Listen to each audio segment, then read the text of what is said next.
नमस्ते। मैं डॉक्टर प्रिया शर्मा हूँ और मैं बुजुर्गों की सेहत का ध्यान रखती हूँ।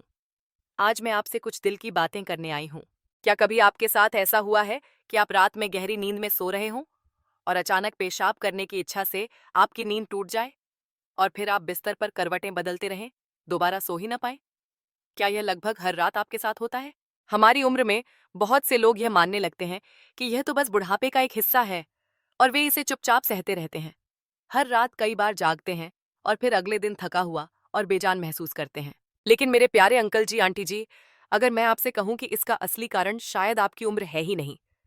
हो सकता है कि यह सिर्फ रोजमर्रा की 5 छोटी-छोटी आदतें हों, जिनसे मैंने जयपुर के श्याम जी से लेकर लखनऊ की कमला जी तक लगभग हर बुजुर्ग को किसी न किसी मोड़ पर जूझते देखा है। और अपनी दिनचर्या में बस कुछ छोटे-छोटे बदलाव करके आप न केवल बेहतर नींद पा सकते हैं, बल्कि लंबे समय में खुद को स्वास्थ्य समस्याओं से भी बचा सकते हैं। आज के इस वीडियो में मैं आपके साथ कुछ ऐसा साझा करना चाहती हूँ जिसे मैं अदृश्य आदत कहती हूँ। कुछ इतना सरल लेकिन इतना शक्तिशाली, जिसने पुणे, दिल्ली, कोलकाता और न जाने कहाँ-कहाँ के सैकड़ों बुजुर्गों को रात में पेशाब आने की समस्या से छुटकारा दिलाने में मदद की है। कृपया अंत तक मेरे साथ बने रहें, क्योंकि आज की रात वह रात हो सकती है जब आपके लिए भी सब कुछ बदल जाए। और अगर आपको यह वीडियो मददगार लगे तो आशा शब्द के साथ एक कमेंट जरूर छोड़ें, इसे एक लाइक दें, अपने प्रियजनों के साथ साझा करें और भारत के वरिष्ठ नागरिकों के लिए विशेष रूप से तैयार की गई और भी स्वास्थ्यवर्धक सामग्री प्राप्त करने के लिए इस चैनल को सब्सक्राइब करें। देखिए, चिकित्सा की दुनिया में इसके लिए एक शब्द है जो थोड़ा तकनीकी लगता है, नॉक्ट्यूरिया। नॉक्ट्यूरिया इसका मतलब है वह स्थिति जहां कोई व्यक्ति रात में एक या एक से अधिक बार सिर्फ पेशाब करने के लिए जागता है। यह सुना सुना सा लगता है ना?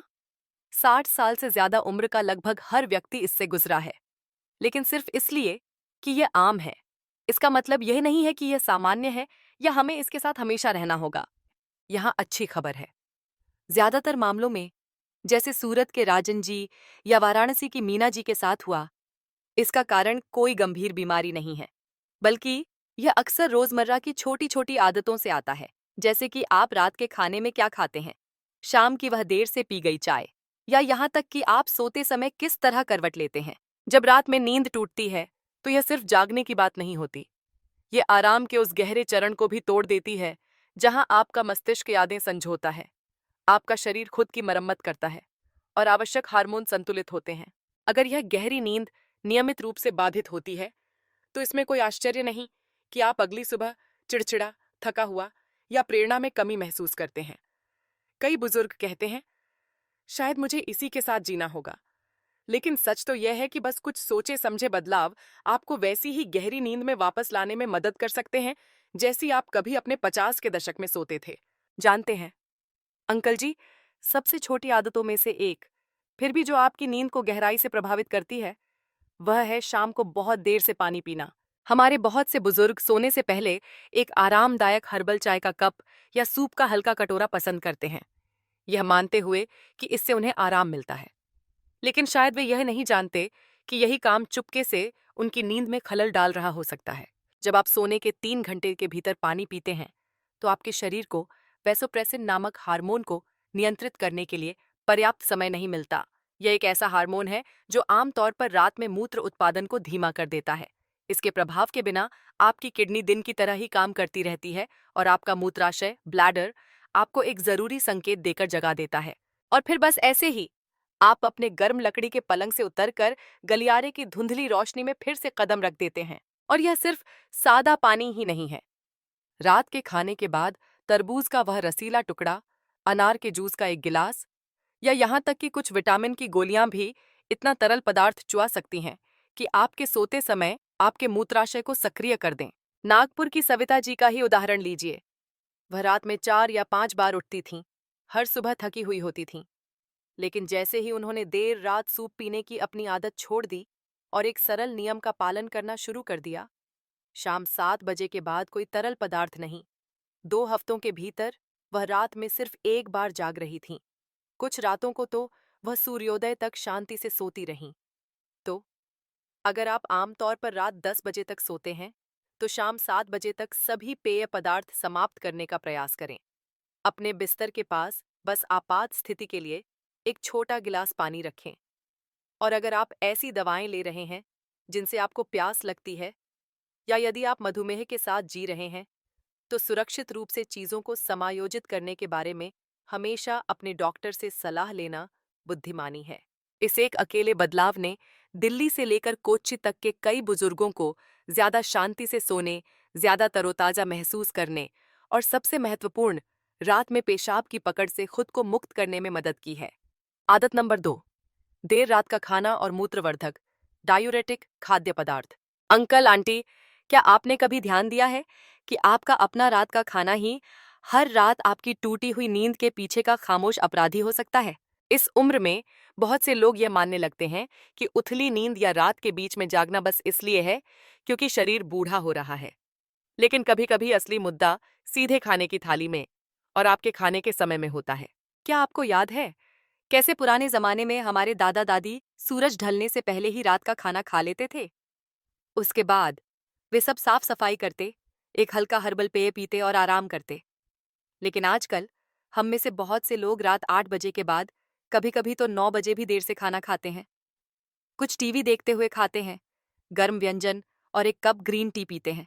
ये आदतें आरामदायक महसूस हो सकती हैं, लेकिन सच में वे शरीर को आराम देने के बजाय रात भर व्यस्त रखती हैं। आप सोच सकते हैं, मैं तो सालों से ऐसे ही खाता आ रहा हूं, इसमें क्या हर्ज है? लेकिन अंकल आंटी, हमारा शरीर समय के साथ बदलता है। जब हम छोटे थे तो हमारी किडनी और मूत्राशय मजबूत थे, पाचन तेज था। अब देर से खाया गया खाना भी आपको बेचैन कर सकता है, रात में शौचालय जाने की जरूरत पैदा कर सकता है और सुबह आपको ऐसा महसूस करा सकता है जैसे आप कभी सोए ही नहीं थे। जो बात ज्यादातर लोग नहीं समझते वह यह है कि पाचन तंत्र को एक पूरे भोजन को ठीक से संसाधित करने के लिए कम से कम 3 से 4 घंटे चाहिए। अगर आप बहुत देर से खाते हैं तो आपका शरीर तब भी पचा रहा होता है जब आप सोने की कोशिश करते हैं। यह नींद के हार्मोन को परेशान करता है, मूत्राशय में जलन पैदा करता है और इससे पहले कि आप जानें, आप फिर से जाग जाते हैं। शायद गर्म सूप के एक कटोरे या तरबूज के एक टुकड़े के कारण जो हानिरहित लग रहा था। कुछ खाद्य पदार्थ प्रबल मूत्रवर्धक होते हैं, जैसे टमाटर, खीरा, तरबूज, धनिया, ग्रीन टी और यहाँ तक कि चॉकलेट या ब्लैक कॉफी भी। इसमें अचार जैसे नमकीन खाद्य पदार्थ, मसालेदार तली हुई चीजें या पुराना पनीर और जोड़ दें और आपका शरीर रात में शांति से आराम नहीं कर सकता। मुझे हैदराबाद के मोहन अंकल याद हैं। 68 साल के थे, रात 8:30 बजे खाना खाते थे। उनका भोजन बहुत स्वास्थ्यवर्धक लगता था। टमाटर खीरे का सलाद, उबला हुआ चिकन ब्रेस्ट, एक कप ग्रीन टी और कुछ बिस्कुट। लेकिन वह हर रात 3 बार पेशाब करने के लिए उठते थे। केवल रात का खाना 6:30 बजे करने और सलाद को गर्म सब्जी के सूप, चावल को दाल और एक गिलास गर्म दूध से बदलने के बाद उन्होंने 6 घंटे सीधे सोना शुरू कर दिया। और सिर्फ 3 हफ्तों में उनकी ऊर्जा के स्तर में उल्लेखनीय सुधार हुआ। तो इसके बारे में सोचिए, अगर आप अपने रात के खाने में थोड़ा सा बदलाव करें, प्रबल मूत्रवर्धक या ज्यादा नमकीन खाद्य पदार्थों से बचें और कम से कम 1 घंटा पहले खाएं, आपको एक शांतिपूर्ण, निर्बाध रात की नींद मिल सकती है। अगर आप रात के खाने के साथ दवाएं लेते हैं तो समय को समायोजित करने के बारे में अपने डॉक्टर से सलाह लें। और अगर आपको बाद में भूख लगने की चिंता है तो सादे पनीर के एक चम्मच के साथ एक छोटी नरम चपाती का टुकड़ा पर्याप्त है, जब तक कि वह हल्का और पचाने में आसान हो। इस सरल बदलाव ने जयपुर से कोच्चि से लेकर अहमदाबाद तक के कई बुजुर्गों को बेहतर नींद लेने, बेहतर पाचन करने और हल्के पेट, पैरों में कम सूजन और एक साफ दिमाग के साथ जागने में मदद की है। मैं आपसे ईमानदारी से पूछती हूँ, आप आमतौर पर रात का खाना किस समय खाते हैं और आप अक्सर क्या खाते हैं? हो सकता है कि कमेंट्स में आपका जवाब किसी और को कुछ ऐसा नोटिस करने में मदद करे जो उन्होंने पहले कभी महसूस नहीं किया था। और अगर आपको यह छोटा सा सुझाव मददगार लगा तो कृपया कुछ मिनट और मेरे साथ रहें, क्योंकि अगली आदत हानि रहित लग सकती है, लेकिन यह चुपचाप आपके मूत्राशय को रात में आपको जगाने के लिए फिर से प्रोग्राम कर रही है, तब भी जब कोई वास्तविक कारण न हो। आदत नंबर 3, बस यूं ही बाथरूम जाना सोने से पहले। अंकल आंटी, क्या आपने कभी खुद को ऐसा करते पाया है? बिस्तर पर जाने के लिए तैयार हो रहे हैं, वास्तव में पेशाब करने की जरूरत महसूस नहीं हो रही है, लेकिन फिर भी बस यूं ही बाथरूम चले जाते हैं। ये हमारी उम्र के लोगों में एक आम आदत है। हर रात सूती चादर को तह करने और तकिए को फुलाने के बाद हम में से बहुत से लोग बाथरूम का एक चक्कर लगाते हैं, इसलिए नहीं कि हमें जरूरत है, बल्कि सिर्फ ज्यादा सुरक्षित महसूस करने के लिए। अमृतसर या भुवनेश्वर जैसी जगहों पर यह आदत बिल्कुल भी असामान्य नहीं है। लेकिन मैं आपके साथ कुछ ऐसा साझा करती हूँ जो बहुत से लोग नहीं समझते। जब हम इस क्रिया को रोज दोहराते हैं, तो हमारा शरीर इससे सीखना शुरू कर देता है। धीरे धीरे मूत्राशय को तब भी संकेत भेजने के लिए प्रशिक्षित किया जाता है जब वह वास्तव में भरा न हो। पहले मूत्राशय मस्तिष्क को संदेश भेजने से पहले लगभग 300 से 500 मिलीलीटर मूत्र होने तक प्रतीक्षा करता था। लेकिन अगर हम सिर्फ सुरक्षित रहने के लिए जाते रहें, तो हर रात समय के साथ मूत्राशय केवल 100 से 50 मिलीलीटर के साथ ही अलार्म बजाना शुरू कर देता है। और इसी तरह आप आधी रात को जाग जाते हैं, जब वास्तव में कुछ भी जरूरी नहीं हो रहा था। मुझे पुणे की सुशीला आंटी याद हैं, जो अब 74 साल की हैं। हर रात सोने से पहले वह बाथरूम जाती थीं, भले ही उन्हें कोई इच्छा महसूस न हो। फिर भी लगभग 2 बजे सुबह वह फिर से जाग जातीं, यह सोचकर कि शायद उन्हें जाने की जरूरत है। लेकिन एक बार जब उन्हें अपने शरीर को सही मायने में सुनने और खुद को पुरानी आदतों में मजबूर न करने के लिए मार्गदर्शन किया गया, तो कुछ ही दिनों के भीतर उन्होंने 5 से 6 घंटे सीधे सोना शुरू कर दिया। ये 5 से 6 घंटे भी। उस दिन उनका चेहरा खिल उठा जब उन्होंने मुझे बताया, जैसे किसी ने उन सुनहरे दिनों को फिर से खोज लिया हो, जब नींद स्वाभाविक रूप से और पूरी तरह से आती थी। तो अगर आपको सोने से पहले सिर्फ सुरक्षित रहने के लिए शौचालय जाने की आदत है, तो मैं धीरे से आपको एक छोटे से बदलाव पर विचार करने के लिए प्रोत्साहित करती हूँ। केवल तभी जाएं जब आप वास्तव में जरूरत महसूस करें। और अगर आप सोने से पहले बेचैन या चिंतित महसूस करते हैं, तो कुछ और शांत करने वाला प्रयास करें। शायद रामायण की कुछ पंक्तियां पढ़ना, धीमे भजन सुनना, या बस चुपचाप बैठकर गहरी सांसें लेना, जबकि आपके पैर आपके बिस्तर के पास उस जाने पहचाने पुराने गलीचे पर टिके हों। शरीर की प्राकृतिक लय को फिर से प्रशिक्षित करने में कुछ दिन या कुछ हफ्ते भी लग सकते हैं, लेकिन यह पूरी तरह से संभव है। और अगर आप मूत्रवर्धक दवाएं ले रहे हैं या असंयम का अनुभव कर रहे हैं, तो कृपया अपने डॉक्टर से बात करें। ऐसे सौम्य व्यायाम या समय में बदलाव हैं जो आपके शरीर की जरूरतों के साथ तालमेल बिठाने में मदद कर सकते हैं। ओह, और अगर आप अक्सर रात में समय पर बाथरूम नहीं पहुंच पाने की चिंता करते हैं, तो बिस्तर के पास कमोड रखना बिल्कुल ठीक है। लेकिन याद रखें, इसका उपयोग केवल तभी करें जब वास्तव में आवश्यक हो। इसका ज्यादा इस्तेमाल गलत आदत को मजबूत कर सकता है, जिससे आपका मूत्राशय पहले से भी ज्यादा संवेदनशील हो सकता है। एक बार जब आपका मूत्राशय धीरे धीरे फिर से प्रशिक्षित हो जाता है, तो आप बिना दवा के भी रात में कम बार जागना नोटिस करेंगे। आपकी नींद गहरी होगी, आपका मन साफ महसूस होगा, और सुबह थका हुआ महसूस करने के बजाय आप इस एहसास के साथ जागेंगे कि आपकी युवावस्था की थोड़ी ऊर्जा वापस आ गई है, वह ऊर्जा जो कभी बेचैन रातों ने चुरा ली थी। अब मैं आपसे ईमानदारी से पूछना चाहती हूँ, क्या आप भी हर रात बस यूं ही बाथरूम जाते हैं, तब भी जब आपको वास्तव में जरूरत नहीं होती? और अगर आपने कभी सोचा है कि यह सिर्फ मन की शांति के लिए है, तो आज रात अपने शरीर पर थोड़ा और भरोसा करने की कोशिश करें। अगर यह आपके अनुभव से मेल खाता है, तो मैं चाहूंगी कि आप कमेंट्स में कुछ शब्द छोड़ें।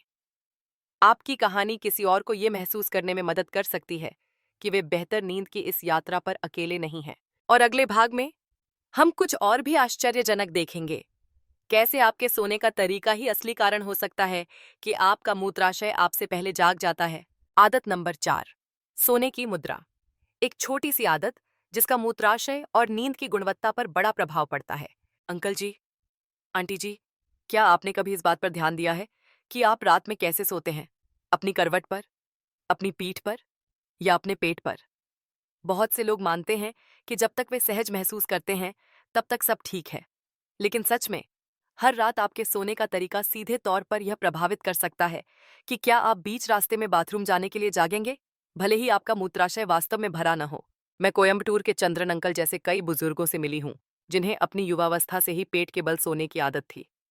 लेकिन जब हम पेट के बल सोते हैं, तो पेट का निचला हिस्सा मूत्राशय पर दबाव डालता है। यह शरीर को यह सोचने पर भ्रमित कर सकता है कि उसे पेशाब करने की जरूरत है। इतना ही नहीं, यह मुद्रा रक्त परिसंचरण को भी कम कर सकती है, जिससे गुर्दे अधिक पानी छानने लगते हैं, और परिणाम स्वरूप रात के दौरान मूत्र उत्पादन बढ़ जाता है। अपनी पीठ के बल सोना थोड़ा ज्यादा आरामदायक है, हाँ, लेकिन अगर आप खर्राटे लेते हैं या अहमदाबाद के शंकर अंकल की तरह स्लीप एपनिया है, तो यह सबसे अच्छा विकल्प नहीं हो सकता है।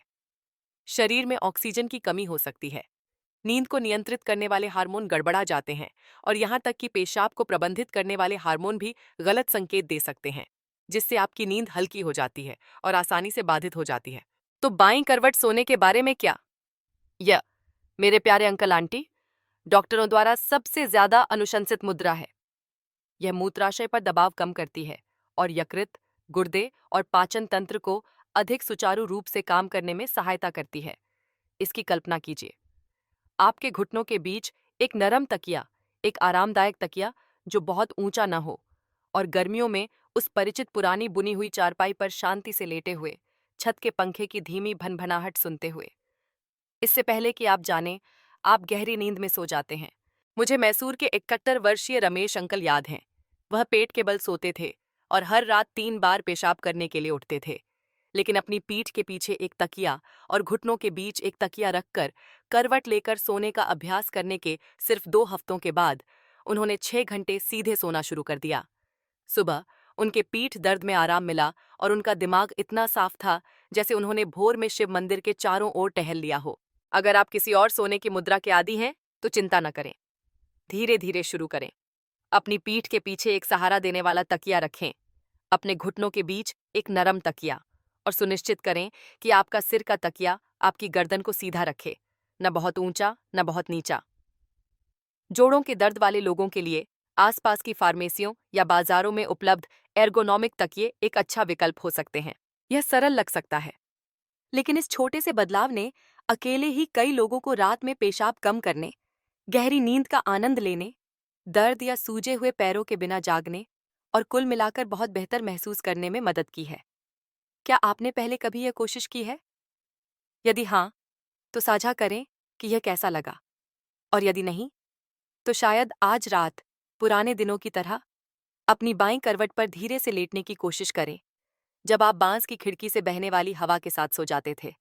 और अगर यह छोटा सा सुझाव उपयोगी था, तो अगले भाग के लिए मेरे साथ रहें, क्योंकि आपके कमरे का तापमान और आपके नाइटावियर का कपड़ा भी चुपचाप आपकी कीमती नींद में खलल डाल रहा हो सकता है। आदत नंबर 5, सोने का वातावरण एक खामोश विघ्नकर्ता। अंकल आंटी, क्या आपने कभी खुद को आधी रात में करवटें बदलते, गर्म, बेचैन महसूस करते हुए, या वास्तव में यह जाने बिना कि क्यों बाथरूम का उपयोग करने की जरूरत है, पाया है? बहुत से लोग मानते हैं कि यह मूत्राशय या बस उम्र बढ़ने के कारण है, लेकिन मैं आपको बता दूं, कभी-कभी आपका अपना बेडरूम ही आपकी शांतिपूर्ण नींद को भंग करने वाला खामोश अपराधी बन जाता है। नागपुर या चेन्नई जैसे कई शहरों में रातें अब उतनी ठंडी नहीं रहीं जितनी हुआ करती थीं। अगर आप ऊनी कंबल के नीचे लिपटे हुए मोटे रात के कपड़े पहन रहे हैं और बिना किसी वेंटिलेशन या छत के पंखे के बंद कमरे में सो रहे हैं, तो हो सकता है कि आपका शरीर उतना ठंडा ना हो पाए जितना उसे होना चाहिए। और इसके पीछे का विज्ञान ये है, गहरी नींद शुरू होने से पहले आपके शरीर का तापमान थोड़ा गिरना चाहिए, ताकि 2 महत्वपूर्ण हार्मोन रिलीज हो सकें।